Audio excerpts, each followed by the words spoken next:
Lowering standards to hide the gap. Oxford and Cambridge are supposed to be at the top of the pillars of academe, yet they're looking to lower standards to get more ethnically diverse 2-1s and first classes. This is demeaning to these ethnic minorities, and it's a tick box exercise. The Office for Students regrets that black students are less likely to attain first class and upper second class degrees at 96 out of 97 universities. Now, there may be many reasons for this, and it could be very valuable to study them, understand them, and explore a way of resolving them. But instead, the suggestion is that some ethnic groups will take their materials home and write their exams at home, and other ethnic groups will have to sit in a closed book classroom and write their essays against the clock. Now, this is not equality, and this is not a way of assessing consistently. I once went for an internal job, which I was the most qualified for, and my interview was a verbal assault, a 2-hour boxing match being tag teamed, trying to make me misspeak or say something that could be picked on. A woman with far less qualifications and experience, and none in the relevant field, got the job after a 45-minute interview. No one was fooled. I said nothing, but the team that was to be led wondered why she was to be their boss, and I said nothing. One of them said they would have gone for the role themselves if they knew that you just had to be a woman to get the job. Well, imagine how difficult it was for this woman when she moved into the position and no one in her team respected her as their boss. Now, I supported her, encouraged them to be positive with her, and said little. But just like them, I knew that they went in looking for a woman, not the best candidate. Maybe they were looking for the best woman, but they were worried about the way their organogram looked, and they didn't have the right gender balance, so the next person in a role was going to be a woman. In fact, someone pointed out to me that the MD had actually said that in a speech once to the company. Well, most of the team left within months, and no one could figure out why. A few years ago, universities became embarrassed that there were too many white graduates with top grades. So they had to fix the problem. They could have asked what's causing the problem, but they asked how can we fix the problem, and there's a slight distinction there. Instead of analysing the cause, they rigged the game. So admission requires an A star and 2 A's. Well, we can struggle to get a balance to the people coming in. Let's let people in who are disadvantaged with contextual offers. So if you're from a school or an area which is disadvantaged, just look up the postcode. Or if you're on free school meals, or if English is a second language, you can get an ABB offer. But it's very hard to get an A star and 2 A's in academic subjects. So lowering the standards from an A star and 2 A's, which let's face it is ridiculously difficult, to 2 A's and a B, or an A and 2 B's, great, you can expand and you can offer to a lot more people. But lowering the standards is part of that design. Degrees which think a B is a failure are hard to get into for a reason. They require foundational learning to a high standard from A levels. they require hard-working students who perform under pressure. When you lower standards for one group, you make it easier for them to get in, but they come in with the lower grades. They've achieved the lower grades. When you then run them through a degree, it wouldn't be that surprising if people who are in the second quartile instead of the first don't do as well as the ones in the first. And by that I mean, if you have someone who has an A at A level and someone who has a B at A level, there is a fairly good chance that if one of them's a first and one of them's a 2-2, it's going to be the one that got in on the higher grades.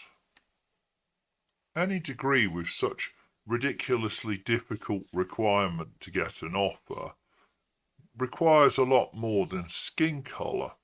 It requires hard work, round-the-clock work, a wealth of knowledge, a commitment and level of understanding of the subject, which is why you do the A-levels in the first place, to prepare you and to assess your likelihood to do well in that subject.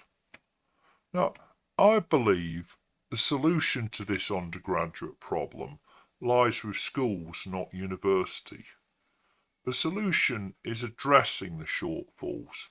So instead of making it easier to get in, asking why don't they get those higher grades?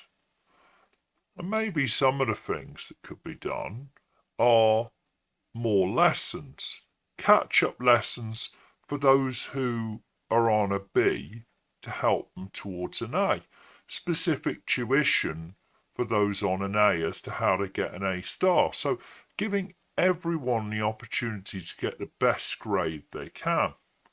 Maybe university application lessons, and if there's a university exam to get in, prep lessons for that. I remember sitting an exam to get into a university, and when I turned up and sat the exam, I'd never seen the paper before. I didn't know what the questions would look like, I didn't know the format, there was none of the details. Whereas most of the candidates had probably had 20 hours of preparation, sat some example papers, and that's how you can help people get into those.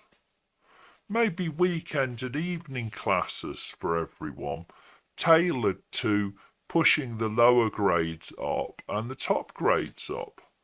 Holding parents to account when homework's not done, starting when they join secondary school. Extra homework for those who are at the top band. Just a few of the things they could do. Or asking, why is it that certain groups don't do as well? What's getting in the way? Well, a lot of good state schools do all or some of these things, but clearly some don't do enough.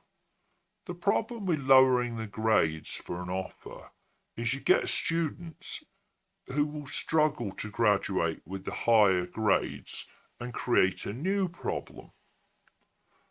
When you take another lazy fix, you end up with lower grades. No good deed goes unpunished.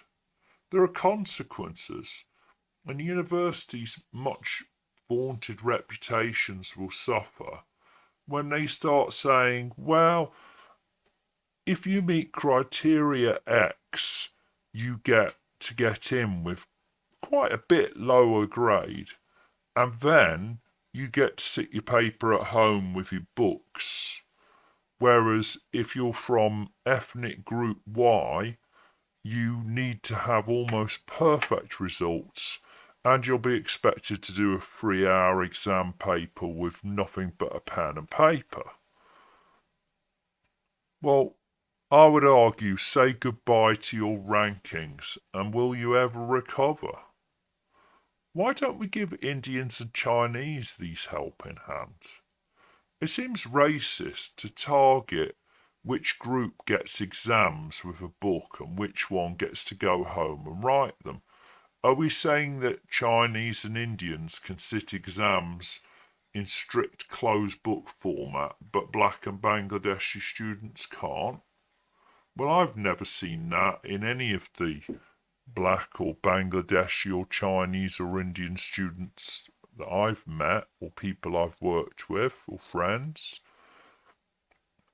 Recruiters already politely question the quality of GCSEs and A-levels. How long before they question degree quality from Oxford and Cambridge? And when they don't take Oxford and Cambridge seriously, which other universities won't they? The Russell Group? The Golden Circle? The Red Bricks? All of them?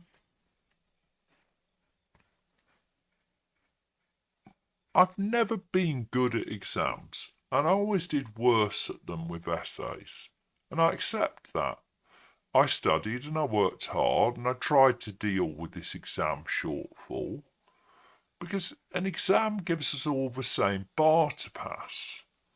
It's like you always hope when you do a driving test that everyone's expected to be at the same standard.